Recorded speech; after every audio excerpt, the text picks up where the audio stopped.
नमस्कार, बहुत स्वागत भारत अपडेट में आप सभी का। मैं हूं आपके साथ ऋतु भंडारी और शुरुआत करते हैं बुलेटिन की एक बड़ी खबर के साथ जो कि देहरादून से मिल रही है।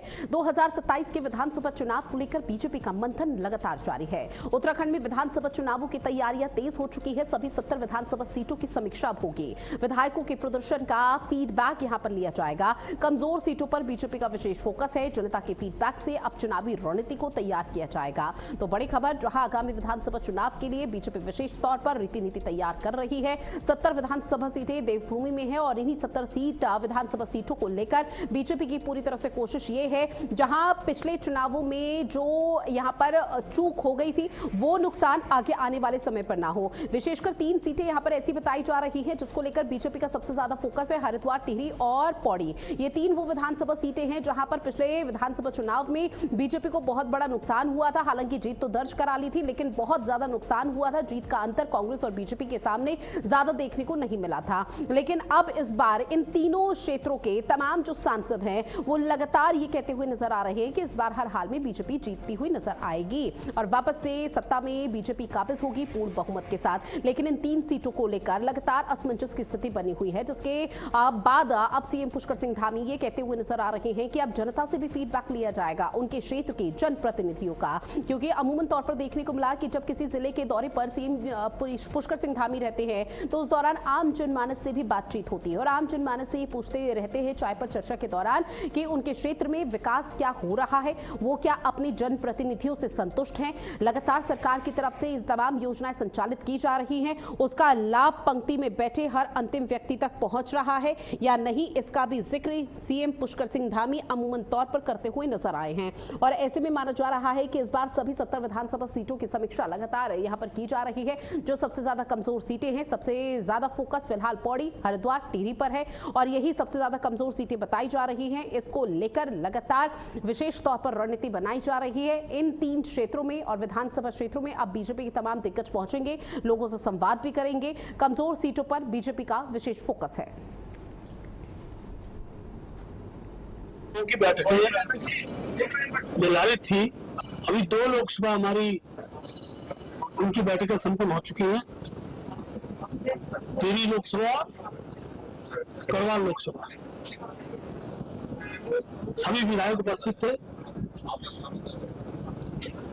टिहरी की सांसद जी अस्वस्थता कारण रह नहीं पाई, उनकी सूचना मुझे मिल गई थी।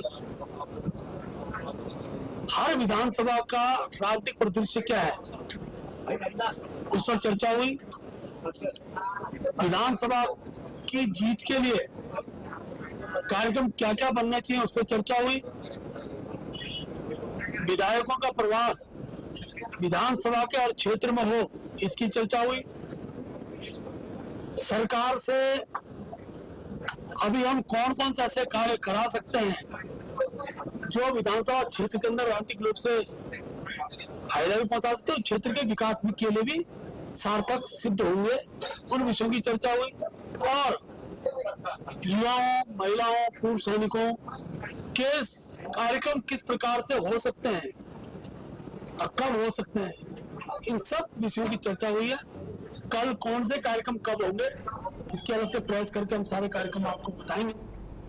साथ ही हरिद्वार में 2027 के विधानसभा चुनाव को लेकर बीजेपी ने तैयारियां अब तेज कर दी हैं। दरअसल पूर्व मुख्यमंत्री है त्रिवेंद्र सिंह रावत, जिन्होंने एक बहुत बड़ा दावा किया है और इस बार उन्होंने कहा कि हरिद्वार में बीजेपी पिछली बार के मुकाबले ज्यादा सीटें जीतेंगी। उन्होंने कहा कि चुनाव में हर जगह पूरी मेहनत करनी पड़ती है और जहां पर मेहनत कम होती है वहां नुकसान जरूर हो सकता है। त्रिवेंद्र सिंह रावत ने माना है कि पिछले विधानसभा चुनाव में हरिद्वार में बीजेपी का परफॉर्मेंस सही नहीं था, उम्मीद के मुताबिक नहीं रहा। लेकिन इस बार पार्टी पूरी ताकत से चुनावी तैयारियों में जुटी हुई है। प्रदर्शन में निश्चित तौर पर सुधार किया जाएगा।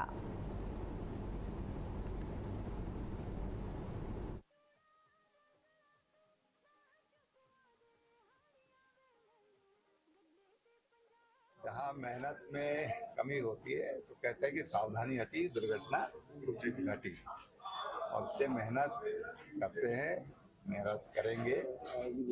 और जहाँ तक हरिद्वार की बात है, ठीक है, पिछला विधानसभा चुनाव हरिद्वार में हम लोग जिस स्थिति में होना चाहिए था स्थिति में नहीं रहे, लेकिन निश्चित रूप से इस बार सुधार होगा और पहले से अधिक सीटें भारतीय जनता पार्टी की आएंगी।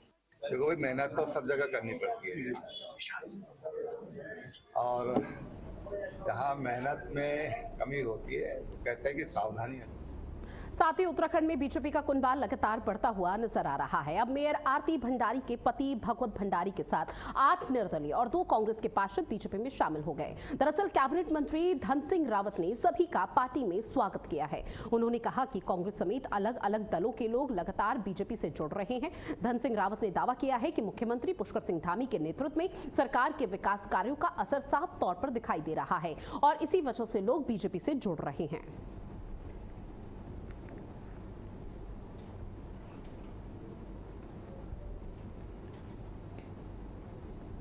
उत्तराखंड में बीजेपी ने अपने संगठन को अब और मजबूत करने की दिशा में एक बहुत बड़ा कदम उठाया। दरअसल नगर निगम की मेयर आरती भंडारी, उनके पति लखपत भंडारी के साथ 2 कांग्रेस सभासदों समेत कुल 10 सभासद बीजेपी में शामिल हुए। बीजेपी प्रदेश अध्यक्ष महेंद्र भट्ट ने सभी का पार्टी में स्वागत किया। उन्होंने कहा कि आरती भंडारी पहले से बीजेपी की कार्यकर्ता रही हैं और पिछले चुनाव में निर्दलीय जीत दर्ज कर उन्होंने अपनी मजबूत पकड़ स्थापित की है। बीजेपी ने भरोसा जताया है कि उनके अनुभव और जनाधार से संगठन को और मजबूती मिलेगी।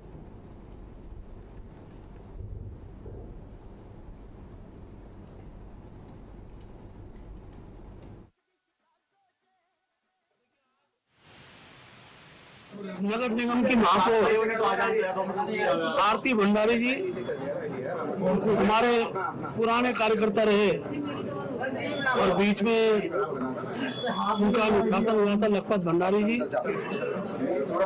उनके साथ 2 कांग्रेस के सभासदों सहित 10 सभासदों ने बीजेपी की संस्था ग्रहण की है।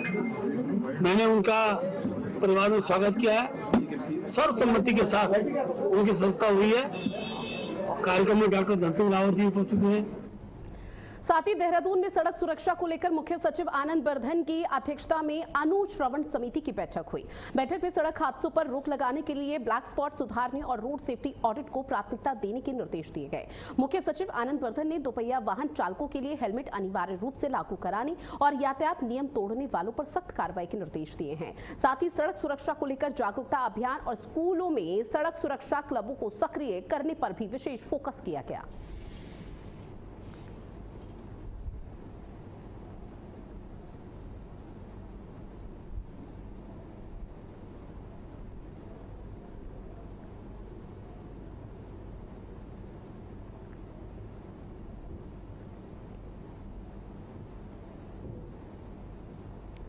तो देखिए तस्वीर आपको दिखा रहे हैं जो हेलमेट और ट्रैफिक नियमों पर विशेष फोकस रहा है। मुख्य सचिव आनंद वर्धन की अध्यक्षता में एक बड़ी बैठक हुई है। सड़क हादसे रोकने को लेकर जागरूकता अभियान तेज किया गया है।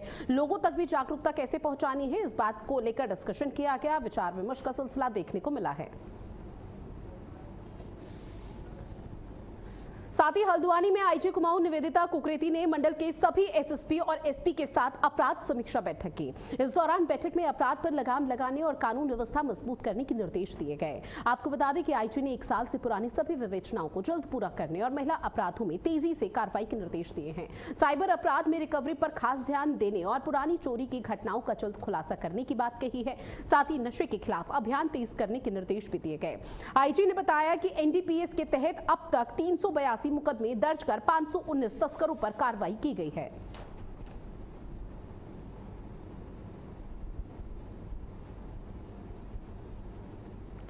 और देखिए एनडीपीएस में 519 तस्करों पर यह बड़ी कार्रवाई की है। बकायदा एक डेटा जारी किया गया। आईजी ने कुमाऊं की अपराध समीक्षा बैठक की है। हालांकि ये सिर्फ कुमाऊं मंडल का है जहां पर 1 साल पुरानी विवेचना जल्द पूरी करने के निर्देश दिए गए हैं।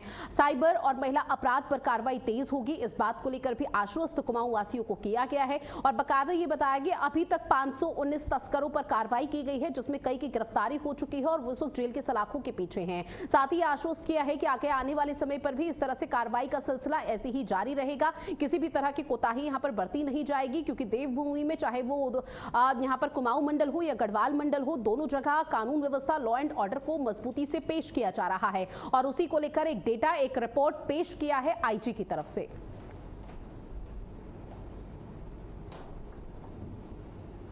देखिए, आज ये क्राइम मीटिंग कंडक्ट की गई थी सभी जनपद के कप्तानों के साथ। इसमें जो पुरानी लंबित विवेचनाएं हैं उनकी समीक्षा करते हुए जो 1 वर्ष से पुरानी विवेचनाएं हैं उसमें त्वरित कार्रवाई करते हुए उनको समय से समयबद्ध तरीके से उसमें इन्वेस्टिगेशन कंप्लीट करने के निर्देश दिए गए हैं। साथ ही साथ जो 60 और 90 डेज के भीतर चार्जशीट पॉक्सो एवं महिला रिलेटेड अपराधों में फाइल होनी है उसकी भी समीक्षा की गई है और उसमें कतिपय कारणों को छोड़ते हुए जैसे कुछ में न्यायालय से स्टे है तो बाकियों का रिव्यू करते हुए ये इंश्योर कराया जा रहा है कि समयबद्ध रूप से चार्जशीट्स। अब बात करते हैं हरिद्वार की, जहां सावन के 21वें दिन भी स्वामी कैलाशानंद महाराज का विशेष अनुष्ठान लगातार जारी है। अब बताया जा रहा है कि महाराज रोजाना करीब 22 घंटे पूजा अर्चना और रुद्राभिषेक करते हैं। इस अनुष्ठान को लेकर कथावाचक मधुसूदन शास्त्री ने इसे बेहद दुर्लभ बताया। उन्होंने कहा कि ऐसा अनुष्ठान पूरे विश्व में देखने को नहीं मिलता है। वही अनुष्ठान के दौरान होने वाले अलग अलग अनुभव श्रद्धालुओं के लिए आस्था का विषय बने हुए हैं।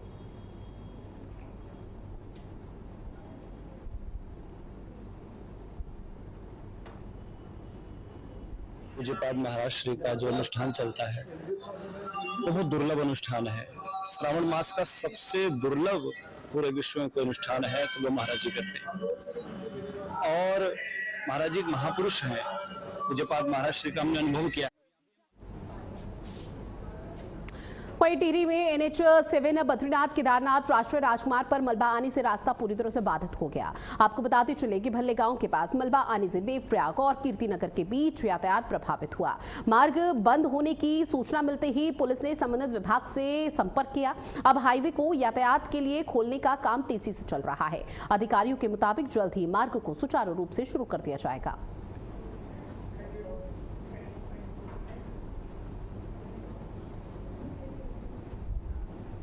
और देखिए तस्वीरें टिहरी की आपको दिखा रहे हैं। देवप्रयाग कीर्तिनगर के बीच यातायात पूरी तरह से बाधित है क्योंकि अब जो पहाड़ों का मलबा है वो सड़कों पर आ चुका है, जिसकी वजह से टिहरी में नेशनल हाईवे 7 पर मलबा आने से रास्ता पूरी तरह से बंद हो गया। तो निश्चित तौर पर तस्वीरों को देखकर इन वीडियोस के आधार पर जो सोशल मीडिया पर वायरल हो रहे हैं ये समझा जा सकता है कि किस कदर परेशानी आवाजाही में हो रही होगी। लेकिन प्रशासन पूरी तरह से मुस्तैद है। मौके पर पहुंचकर मलबा हटाने का प्रयास किया जा रहा है बुलडोजर के माध्यम से और कोशिश ये की जा रही है कि जल्द से जल्द रास्ते को सुचारू रूप से ठीक और शुरू किया जाए। अब बात करते हैं रुद्रप्रयाग की, जहां पर आपको बताती चली कि आपदा के दौरान त्वरित राहत और बचाव कार्यों की तैयारियों को परखने के लिए जिला प्रशासन के निर्देश पर संयुक्त मॉक अभ्यास किया गया। इस अभ्यास के दौरान पहाड़ियों से मलबा और बोल्डर गिरने की संभावित घटना की सूचना पर आर्मी, DDRF, SDRF, पुलिस और 108 एम्बुलेंस की टीमें मौके पर पहुंची। टीमों ने प्रभावित क्षेत्र का जायजा लिया, साथ ही लोगों को सुरक्षित निकालने का प्रयास किया। घायलों को प्राथमिक उपचार देने और उन्हें अस्पताल पहुंचाने का भी अभ्यास यहां पर हुआ। मॉक ड्रिल के दौरान विभिन्न रेस्क्यू एजेंसियों के बीच समन्वय, सूचना के त्वरित आदान प्रदान और रेस्क्यू उपकरणों की उपलब्धता को भी परखा गया। साथ ही अभ्यास का उद्देश्य वास्तविक आपदा की स्थिति में राहत और बचाव टीमों की तत्परता और कार्यक्षमता सुनिश्चित करना था।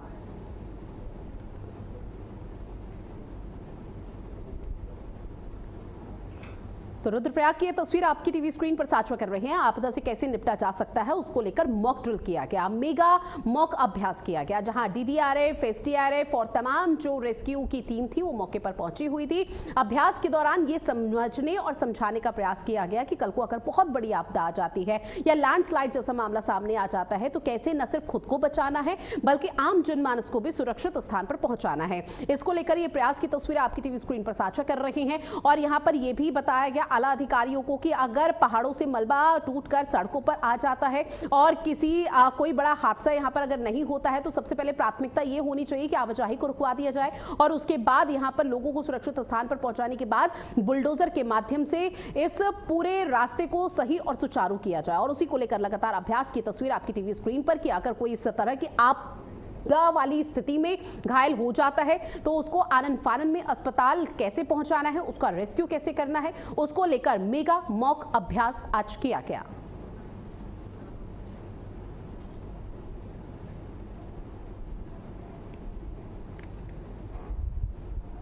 के निर्देशों में एक मॉक अभ्यास किया गया, जिसमें कि एसडीआरएफ और आर्मी और हमारे डीडीआरएफ और आपदा मित्र और हमारी मेडिकल जो सर्विस हैं, तो उनके एक मॉक ड्रिल का आयोजन किया गया, जिसमें कि हमारी जो त्वरित रिस्पांस है उसको परखा गया और हमारे साथ जो आपसी समन्वय है और किन किन विभागों के साथ, तो वो विभाग भी यहाँ पर उपस्थित हुए और अपनी जो कार्यशैली है उसमें पूर्ण निपुण रहे।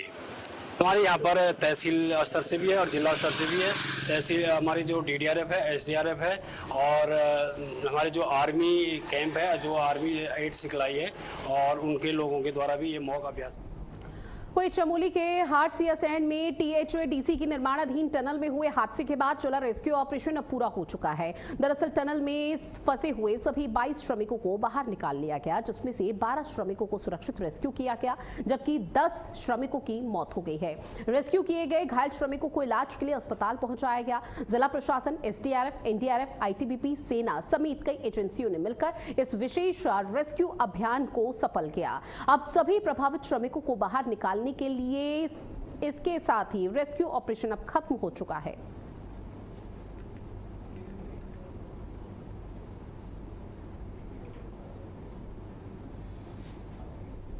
तो चमोली के टनल रेस्क्यू में सफल रेस्क्यू ऑपरेशन हुआ है, जहां 22 श्रमिकों को टनल से सुरक्षित बाहर निकाला गया। पहले ये बात कही जा रही थी, लेकिन इस बीच आपको बता दें कि 10 श्रमिक तो ऐसे हैं जिनकी मौके पर ही दम घुटने की वजह से मौत हो गई थी।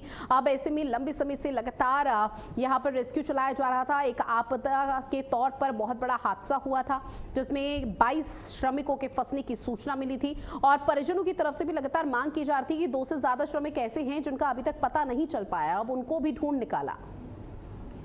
13 को जो टनल में हादसा हुआ था उस दिन 19 लोग उसमें निकाले गए थे, जिसमें 12 लोग सकुशल अस्पताल में भर्ती रहे, जिनका इलाज चल रहा है। 7 लोग मृत निकाले गए थे। शेष 3 लोगों के रेस्क्यू का काम लगातार जारी रहा। एक शव कल बरामद हुआ है और आज 2 शव बरामद हुए हैं। इस प्रकार टोटल 10 लोगों की। चमोली के तमक नाले में लापता हवलदार पंकज की तलाश में सर्च ऑपरेशन लगातार जारी है। 10 अगस्त को अतिवृष्टि के बाद तेज बहाव और मलबे की चपेट में आने से हवलदार पंकज लापता हो गए थे।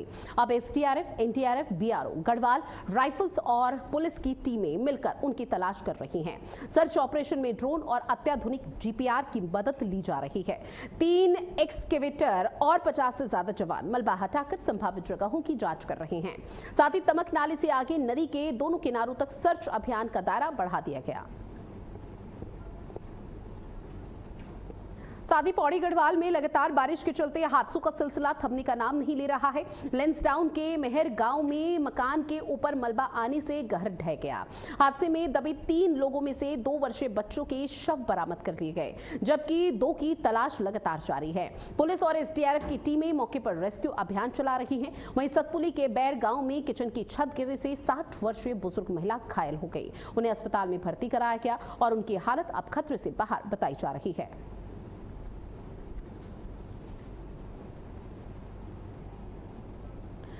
तो देखिए, पौड़ी गढ़वाल में सतपुली में छत गिरने से महिला घायल हो गई और छत जैसे ही गिरी तो उस दौरान लगातार ये बताया जा रहा था कि लगातार बारिश हो रही थी, जिसकी वजह से जो घर था वो जर्जर हो गया और ऐसे में छत ढह गई, जहां एक महिला घायल हुई है। 2 लोगों की तलाश में रेस्क्यू अभियान यहां पर तेज किया गया। आनन फानन में उनको अस्पताल में भर्ती कराया गया। गनीमत ये रही कि बहुत बड़ा हादसा नहीं हुआ, लेकिन अस्पताल में डॉक्टर्स की तरफ से जैसे ही इलाज शुरू किया गया सुचारू रूप से, तो इस दौरान महिला की हालत और जो गंभीर रूप से घायल हुए थे, जिसमें आपको बताते चले कि फिलहाल स्थिति यहां पर सामान्य बताई जा रही है। और अब ऐसे में लगातार प्रशासन अपील कर रहा है कि जिसके भी जर्जर मकान है वो तुरंत प्रशासनिक अमले को सूचित करें।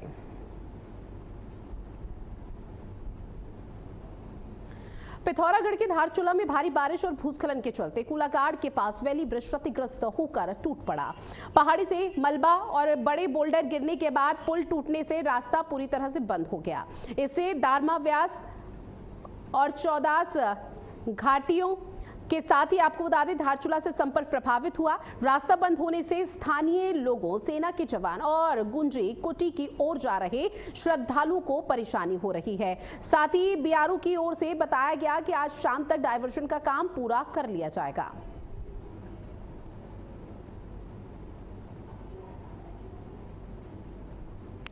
तो एक पुल क्षतिग्रस्त हुआ पिथौरागढ़ में धारचूला के पास का ये बताया जा रहा है, जहां पर कई गांव का संपर्क एक दूसरे से टूट चुका है। साथ ही चमोली के ब्रह्मसेन के स्थानीय लोगों का कहना है कि पिछले साल 30 अगस्त को यहां पर लैंडस्लाइड हुआ था, जिसके बाद तत्कालीन जिलाधिकारी ने मौके का निरीक्षण कर सुरक्षात्मक कार्य कराने के निर्देश दिए हैं। ग्रामीणों का आरोप है कि संबंधित विभागों की ओर से समय रहते जरूरी ट्रीटमेंट नहीं कराया गया, जिसके चलते अब हालात और भी गंभीर हो चुके हैं। वहीं ब्रह्मसेन में करीब 70 से 80 परिवार रहते हैं, जिन पर इस आपदा का सीधा असर पड़ने की आशंका है। वहीं आवाजाही का मार्ग अस्थायी रूप से बंद होने से 1 दर्जन से अधिक गांव प्रभावित हो गए हैं। स्थानीय लोगों ने शासन प्रशासन से जल्द सुरक्षात्मक कार्य शुरू कराने और प्रभावित क्षेत्र में राहत पहुंचाने की गुहार लगाई।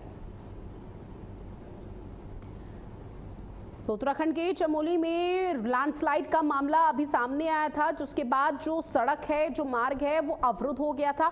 आवाजाही में कई तरह की दिक्कत हो रही थी लापरवाही से, लेकिन अब प्रशासनिक अमले ने उस दौरान कदम नहीं उठाए थे। लेकिन अब लैंडस्लाइड के जो मामले हैं वो लगातार बढ़ रहे हैं और कहा जा रहा है वहां के लोगों से कि पुराना जो लैंडस्लाइड हुआ था, जिसकी वजह से 70 से 80 परिवारों का जो खतरा है वो बढ़ गया था और उन पर संकट मंडरा रहा था, उसको लेकर प्रशासनिक अमला ने कोई भी विशेष कदम नहीं उठाया, जिसके चलते अगर कल को बारिश होती है, पहाड़ों से मलबा टूटकर सड़कों पर गिरता है तो बहुत बड़ा हादसा हो सकता है, क्योंकि वो सिर्फ सड़कों पर नहीं गिरेगा, लोगों की छतों पर, उनके घरों को भी नुकसान हो सकता है और घर के अंदर रह रहे परिवार को भी नुकसान पहुंच सकता है। और ये सिर्फ 1 या 2 परिवार नहीं, आप इससे अंदाजा लगाइए कि 70 से 80 परिवार अगर कल को इस तरह की स्थिति बनती है प्रशासनिक अमले की लापरवाही की वजह से, तो कितना बड़ा हादसा हो सकता है। अब लोगों को अपनी जान का यहाँ पर उसको लेकर चिंता बढ़ चुकी है और लगातार प्रशासन से गुहार लगा रहे हैं कि रास्तों को ठीक करा दिया जाए। पहाड़ों में अगर मलबा गिरने की आशंका है तो उसको भी त्वरित एक्शन यहां पर लिया जाए ताकि कल को बड़ा हादसा ना होने पाए।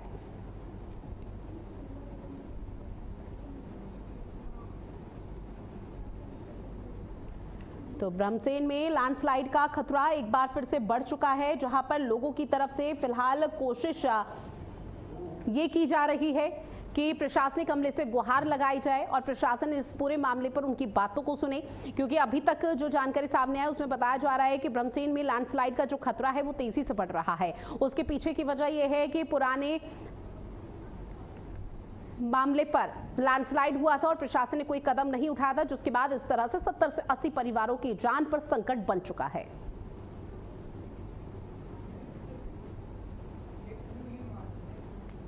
और चलिए अब सीएम पुष्कर सिंह धामी क्या कुछ कह रहे हैं वो जरा सुनवाते हैं आपको। अधिकारीगण और सभी अतिथिगण और सभी युवा प्रोफेशनल साथियों, सबसे पहले तो मैं देवभूमि उत्तराखंड की पावन धरती पर भारत के उपराष्ट्रपति आदरणीय राधाकृष्णन जी का अपनी ओर से आप सबकी तरफ से हृदय से स्वागत करता हूं, आपका अभिनंदन करता हूं। और महोदय, ये हम सभी के लिए आज बहुत ही अत्यंत गर्व और सौभाग्य का क्षण है कि आज हमें आपका यहाँ पर मार्गदर्शन प्राप्त हो रहा है। साथियों, आदरणीय उपराष्ट्रपति जी का संपूर्ण सार्वजनिक जीवन सादगी, समर्पण और जनसेवा की भावना का प्रेरणादायी उदाहरण रहा है। जमीनी स्तर से सार्वजनिक जीवन की शुरुआत कर देश के दूसरे सबसे बड़े संवैधानिक पद तक पहुंचने की आपकी गौरवमयी यात्रा परिश्रम, संकल्प और राष्ट्र सेवा के प्रति आपकी अटूट प्रतिबद्धता को दर्शाती है। आपने लंबे समय तक सार्वजनिक जीवन में सदैव राष्ट्रहित और जनहित को सर्वोच्च प्राथमिकता दी है। राज्यसभा के माननीय सभापति के रूप में भी आपने संसदीय परंपराओं और लोकतांत्रिक मूल्यों को मजबूत करने में अपनी बहुत महत्वपूर्ण भूमिका निभाई है।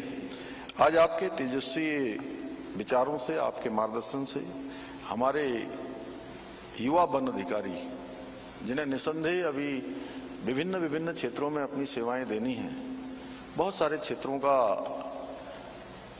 समन्वय करना है और सेवा के पथ पर एक नई ऊर्जा के साथ उनको जाने के लिए आपका मार्गदर्शन प्रेरित करेगा। आज के इस अवसर पर मैं सभी अपने युवा प्रोबेशनर्स को भी भारतीय वन सेवा में शामिल होने के लिए आप सभी को अपने हृदय से आप सबको बधाई देता हूं, आप सबको शुभकामनाएं देता हूं तथा देवभूमि उत्तराखंड में आपके प्रशिक्षण एवं प्रवास के लिए भी आपका मैं अभिनंदन करता हूं। साथियों, भारतीय वन सेवा हमारी प्राकृतिक विरासत, जैव विविधता और पर्यावरण संरक्षण का सबसे मजबूत स्तंभ है, क्योंकि वन हमारे लिए केवल एक प्राकृतिक संसाधन नहीं है, बल्कि हमारी संस्कृति, हमारी अर्थव्यवस्था और हमारे जीवन का आधार है। और ये हमारे लिए अत्यंत हर्ष का विषय है कि देवभूमि उत्तराखंड का लगभग 70% से अधिक भूभाग वनों से आच्छादित है। साथियों, हमारे प्रदेश की असली शोभा और इसकी पहचान यहाँ के विशाल पर्वत, यहाँ की कल कल बहती नदियां और हमारे समृद्ध वन ही हैं। ऐसे में वनों और हमारी समृद्ध जैव विविधता को, उसका संरक्षण केवल एक प्रशासनिक दायित्व नहीं